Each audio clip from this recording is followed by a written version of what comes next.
नहीं शिजा, जो सवाल नंबर 2 है इसमें क्योंकि लैंग्वेज के बेसिक फंक्शन पूछ रहे हैं तो अदर लैंग्वेज नहीं लिखेंगे। लॉजिक में जितना पूछा जाए उतना ही आप लिखेंगे, एक्स्ट्रा लिखेंगे तो वो आपको फायदा नहीं होगा। What is traditional square of opposition? Yes sir, ये भी आता है। What is definition?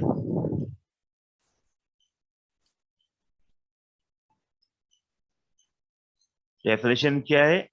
List all types of definition, explain any two of them। जितनी भी टाइप्स ऑफ डेफिनेशन है उसकी आप लिस्ट डाउन करें और उनमें से किसी भी दो को जो आपको अच्छा आता है वो आप लिख के बता दें।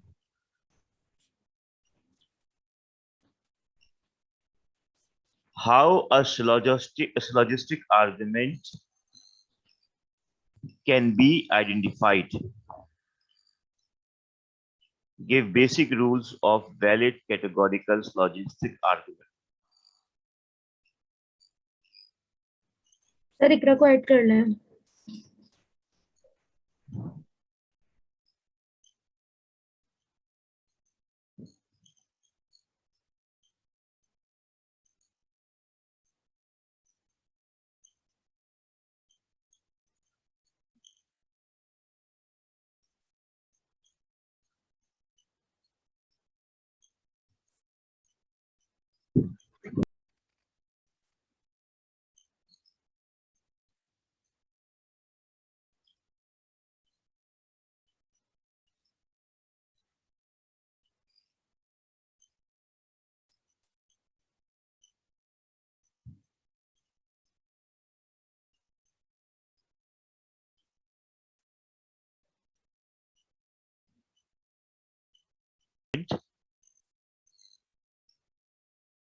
क्या होते हैं और उसको आप आइडेंटिफाई कैसे करेंगे? यानी इसका मतलब ये कि पूछेंगे भाई 6 रूल्स बता दें और उस 6 रूल्स की वायलेशन बता दें। उन रूल से ही हम आइडेंटिफाई करते हैं कि कौन सा रूल ब्रेक हो रहा है। जी सर। सर सिलोजिस्टिक आर्गुमेंट में दो प्रेमिस होते हैं और एक कंक्लूजन होता है, राइट? बिल्कुल बिल्कुल। ये ठीक। बेसिकली बात हो रही है लॉजिस्टिक फैलिसी से। जी 6 सर। फैलिसी उसकी बात हो रही, तो आप इसको 6 रूल्स लिखेंगे, उसके वायलेशन और एग्जाम्पल वायलेशन की। ठीक है सर। नेक्स्ट बताइए।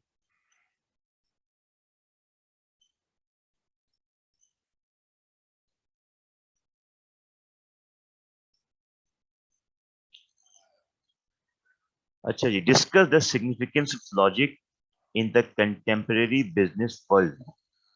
ये सवाल भी बहुत आसान है कि भाई जो बिजनेस वर्ल्ड है आज की दुनिया की, उसमें लॉजिक की क्या अफादियत है, क्या फायदा है, क्या अहमियत है। अब ये एक ऐसा सवाल है कि इसमें आप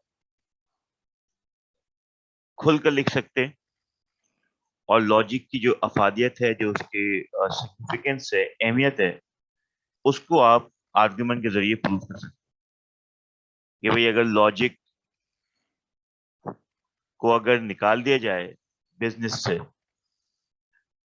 तो उसका क्या नुकसान है और लॉजिक के होने से बिजनेस को क्या फायदा हो सकता है। अब इसका मतलब ये कि आप इसमें लैंग्वेज की भी बात करेंगे, इसमें आप आर्गुमेंट की बात करेंगे, इसमें आप रीजंस की भी बात करेंगे। ये जितना भी बिजनेस है, हर जगह, चाहे वो बिजनेस के अंदर सेल्स हो, मार्केटिंग हो, ठीक है, एडवर्टाइजिंग हो, कहीं भी, ठीक है, और एचआर हो, वहां पर उन्हीं लोगों का काम है जो कि लॉजिकल होके काम करते हैं। जो जज्बाती होके काम करते हैं उनकी कोई जगह नहीं। तो आपको जितनी आपने लॉजिक पढ़ी है उसको बहुत बेहतरीन तरीके से 1 से 1.5 पेज के अंदर आप लिंक करते हैं बिजनेस के साथ और ये साबित करें कि बिजनेस के साथ लॉजिक की अहमियत क्या है।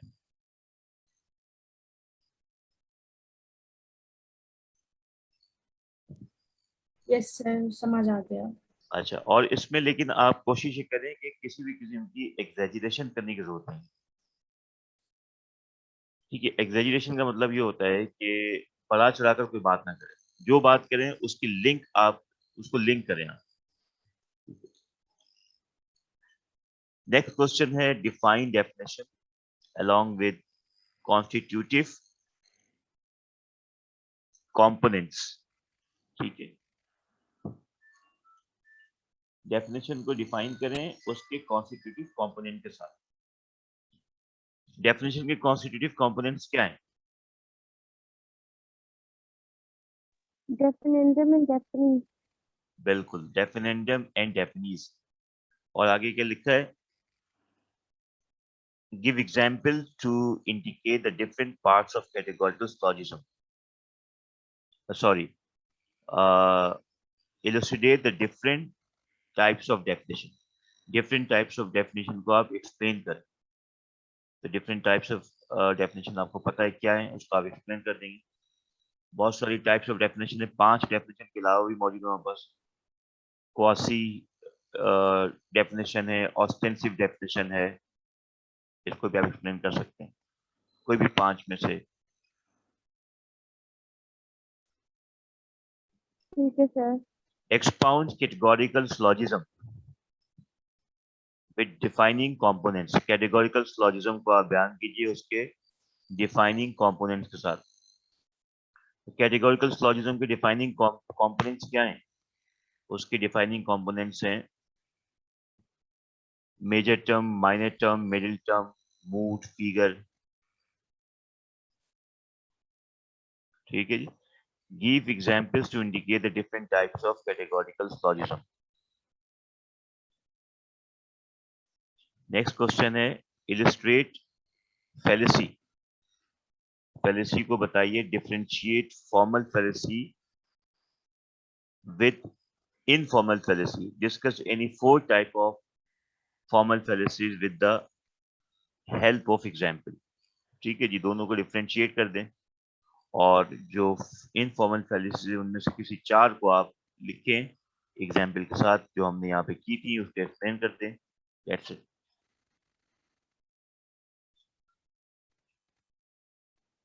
Define the following with example. Contraposition, conversion, obversion, validity. ये भी आपने किया हुआ है, कोई इशू नहीं। नेक्स्ट। सर 4 फॉर्मल फैलेसीज को क्या बताया आपने, दोबारा बताइएगा। 4 फॉर्मल फैलेसी, 6 रूल्स है ना फॉर्मल फैलेसी के, जी सर। उनमें से कोई 4 बता दीजिए। Okay.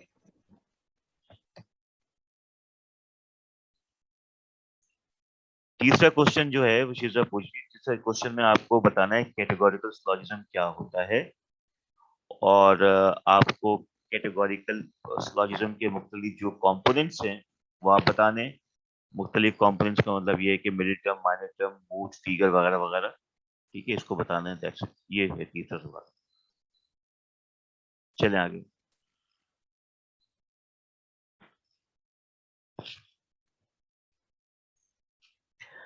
What are the kinds of disputes?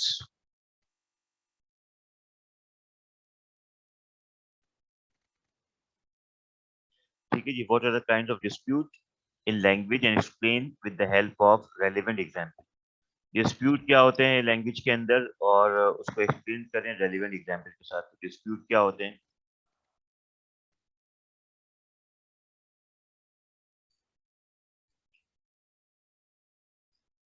Dispute वो होते हैं जिससे एग्रीमेंट और डिसएग्रीमेंट पैदा होता है। डिस्प्यूट वर्बल भी होते हैं, मेरली वर्बल भी होते हैं, मेरली वर्बल और जेन्युइन भी होते हैं। ठीक है, और डिस्प्यूट के अंदर एग्रीमेंट और डिसएग्रीमेंट होता है। और 4 तरीके से हम पॉसिबल तरीके से किसी से एग्री और डिसएग्री कर सकते हैं। हम किसी से एग्री और डिसएग्री करते हैं हमेशा बिलीफ्स की बुनियाद पर और एटीट्यूड की बुनियाद पे। तो ये तमाम चीजें जो हमने डिस्कस की थी लेक्चर के अंदर, ये आप यहाँ लिखेंगे। Discuss 10 famous informal fallacy at length with the help of example।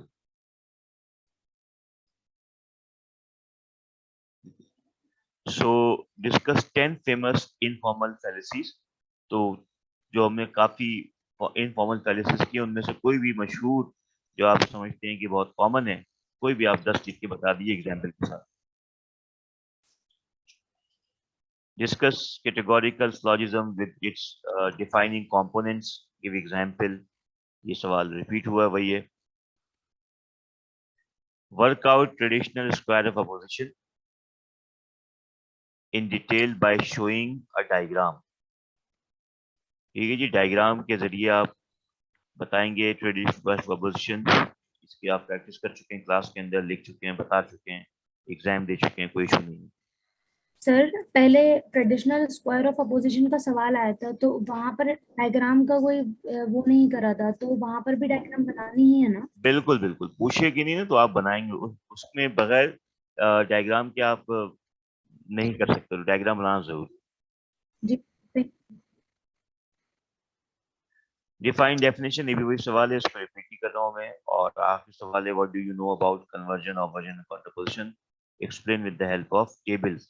Table आप किताब में दिए गए, खुद बना लें, उसको याद कर लें. वैसे तो खुद ही आपको याद होना चाहिए अगर कॉन्सेप्ट क्लियर है. जी आगे चलिए. बस ये 2012 के इतना पीछे जाने की जरूरत नहीं, ये पूछेंगे भी नहीं या पूछते भी नहीं.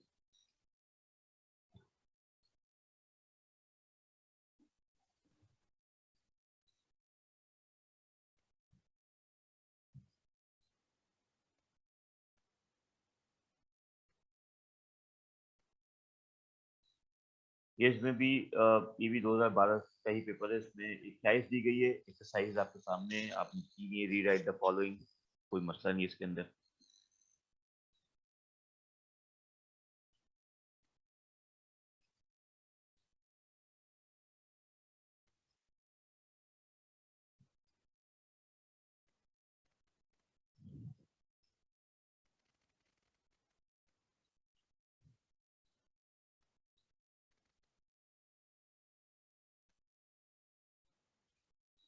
मेरे ख्याल से इसमें भी कोई इशू नहीं है.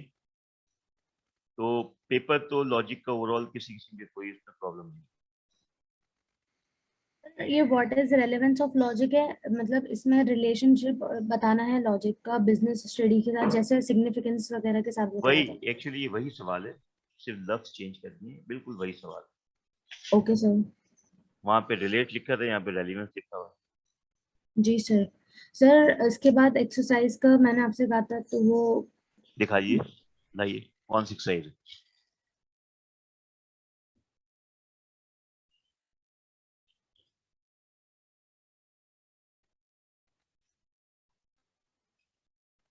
सर ये एक्सरसाइज है जिसमें नॉन लगाना था, ये देख लें सही की है. अभी नजर का आ गई, दिखाइए, शेयर कीजिए. सर स्क्रीन मैंने शेयर कर दी है. आपकी स्क्रीन हमें कुछ नजर नहीं आ रही, सिर्फ ब्लू नजर आ रही है, कुछ नहीं. और आपका कर्सर मूव होता नजर आ रहा है.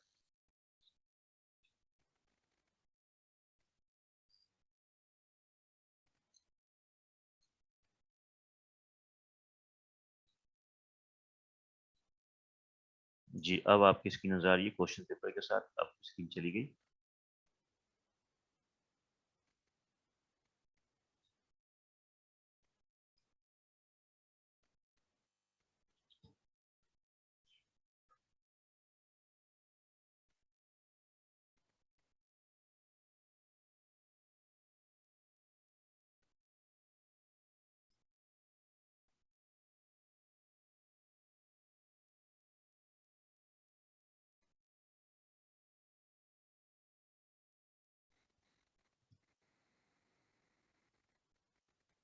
रेड हेयरिंग फैलेसी है, देखिए उसको, जो अभी मैंने आपको करवाई थी कुछ दिन पहले.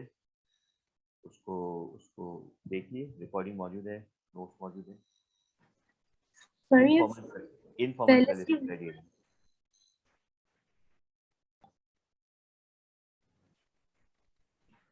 आपकी सर. स्क्रीन शेयर नहीं हो रही है अब ना.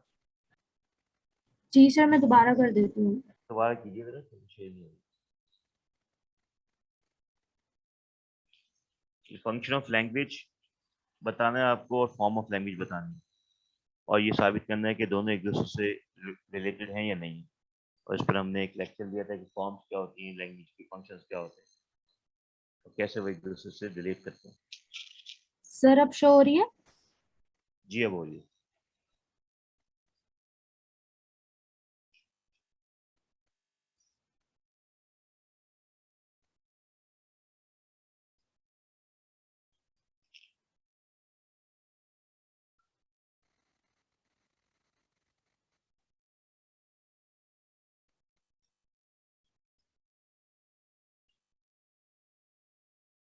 all journalists are pessimists.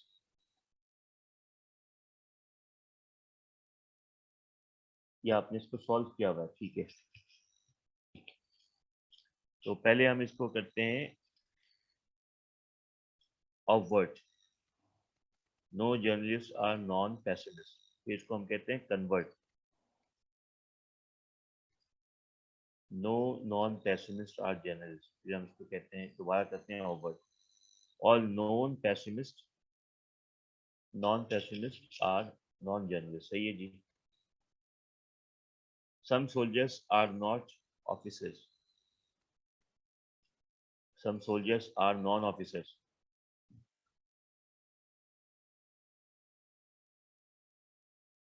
Some non-officers are soldiers. और फिर इसको दोबारा ऑवर्ट करेंगे हम, some non-officers are not non-officers.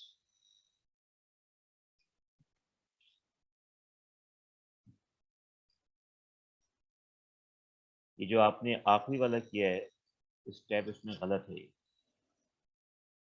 ठीक है, ऑवर्ट के अंदर हम इंटरचेंज नहीं करते बल्कि रिप्लेस करते हैं। तो आपने क्या किया आखिरी वाले में, सम नॉन सोल्जर आप यहाँ पे लेके आ गए, नॉन सोल्जर नहीं लाना है आपको, सम नॉन ऑफिसर्स अपनी जगह रहेगा, some non officers are not non soldiers.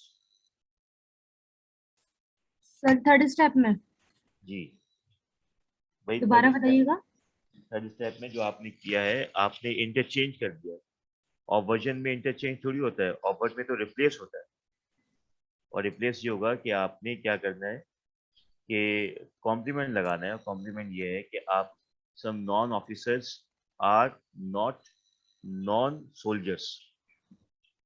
Non officers are not soldiers, not non soldier. Not non soldiers, ठीक है सर।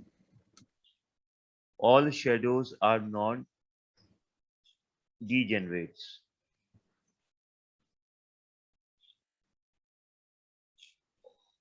अच्छा, नो स्कॉलर्स आर degenerates, बिल्कुल सही है। और नो degenerates आर स्कॉलर्स, बिल्कुल सही है। All degenerates are non scholar, ये स्टेप गलत है, इसमें नॉन आना चाहिए ना। All degenerates are non scholars, इसलिए कि ये आप ऑवर्ट करें ना, ऑवर्ट में नॉन आएगा, जहां नहीं है वहां पे लगेगा, जहां लगेगा वहां पे जाएगा। ठीक है सर।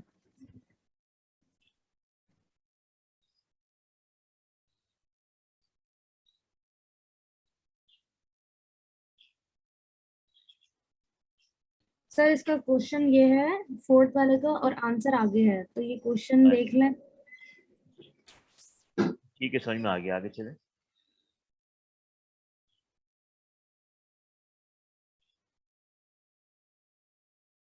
नो थिंग्स वेइंग, ठीक है, हो गया ये।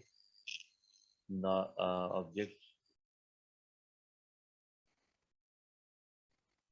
नॉन ऑब्जेक्ट, सही है। नो नॉन ऑब्जेक्ट, तो सही है। ऑल नॉन ऑब्जेक्ट, बिल्कुल सही है, ठीक है, फर्स्ट क्लास है।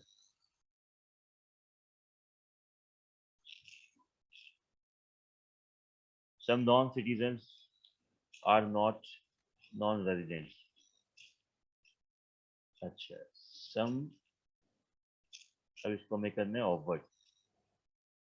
तो ऑवर्ट करने में आपने यहाँ पर पहले स्टेप पे नॉन हटा दिया। ये आपको पता होना चाहिए कि नॉन की जो जगह है वो प्रेडिकेट टर्म की जगह होती है, यहाँ तो आपको छेड़ना ही नहीं है। Some non citizens are residents, ठीक है, यहाँ पे आपको some non citizens are residents होना चाहिए। नॉन तो लगा ही रहेगा जो लगा है वहां पे, क्योंकि नॉन हमेशा वहां पे चेंज होता है जो नॉन की जगह है, यानी प्रेडिकेट टर्म। अगर सब्जेक्ट में लगा हुआ है तो उसको चेंज नहीं करेंगे आप। अब इसको आपको करना है convert, some residents are non citizen, जो नॉन आपने नहीं लगाया मैंने लगा दिया है, some residents are non citizen. और फिर दोबारा उसको ऑपरेट करेंगे, some citizens are not residents. ठीक है,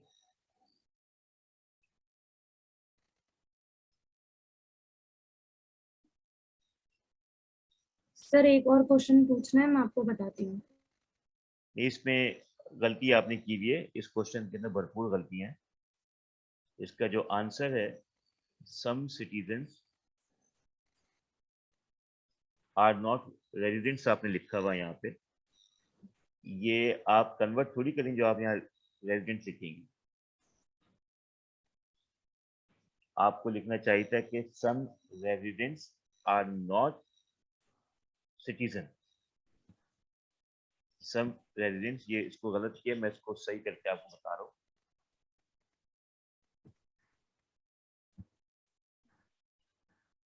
ठीक है सर। नेक्स्ट चलें, इसको सही करके कीजिएगा, ये इसमें कंफ्यूजन बहुत है जो आपने किया हुआ है। जी सर, मैं देख लेती हूँ।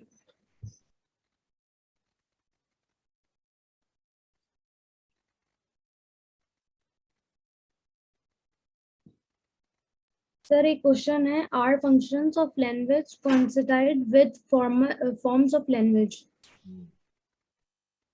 फॉर्म्स ऑफ लैंग्वेज और फंक्शन ऑफ लैंग्वेज जो है एक दूसरे से रिलेट हैं। इसका जवाब है हाँ, रिलेट है। सर थोड़ा सा लाउड बोलो प्लीज। इस सवाल ये कि फंक्शन ऑफ लैंग्वेज और फॉर्म्स ऑफ लैंग्वेज आपस में कोइंसाइड हैं, रिलेटेड हैं या नहीं। जवाब इसका क्या है कि हाँ है, रिलेटेड है, एक दूसरे रिलेट करते हैं, फंक्शन ऑफ लैंग्वेज और forms of language. Function of language क्या होते हैं? Expressive, directive, informative. Form of language क्या है? Exclamatory, interrogative, imperative. तो आपको ये बताना है कि दोनों आपस में रिलेट हैं। तो इसको बताने के लिए आपको बताना पड़ेगा फंक्शंस क्या होते हैं और फॉर्म्स क्या होते हैं। पहले ये बताएंगे और फिर उसको रिलेट करेंगे। मैंने मिसालें आपको दी थी कि बहुत कभी कभी आप बहुत से ऐसे जुमले इस्तेमाल कर रहे होते हैं जो होता तो इम्पेरेटिव है, लेकिन उसके मीनिंग जो आते हैं वो एक्सप्रेसिव आ रहे होते हैं। ठीक है, जो हमारा पहला ऑनलाइन लेक्चर था लॉजिक का, उसमें मैंने बात की थी आपसे। जी सर।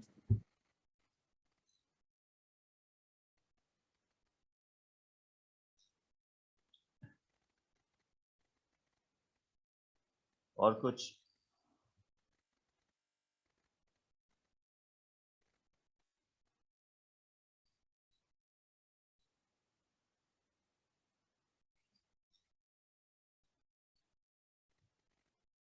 बाकी तमाम स्टूडेंट्स की कोई क्यूरीज नहीं है, कोई सवाल नहीं है, सबको क्लियर है।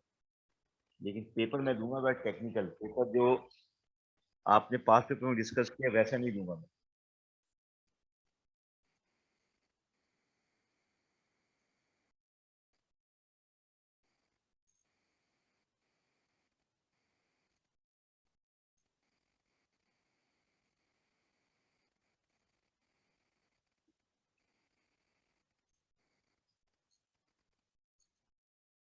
कल की क्लास में मैं देखूंगा कि कोई टॉपिक ऐसा जो कि रह गया हो और बहुत इंपॉर्टेंट हो, उसको मैं कराऊंगा, क्योंकि कल क्लास हमारी 9 बजे ही होगी।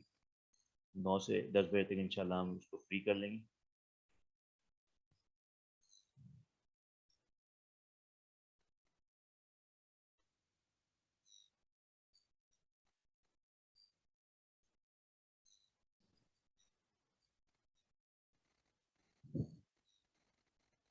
सो no one has any question, इसका अंदर है कि पास पेपर क्लियर हो गया। ठीक है जी, ठीक है, अगर कोई क्वेश्चन नहीं है तो बस हम छोड़ते हैं इसको यहाँ पे।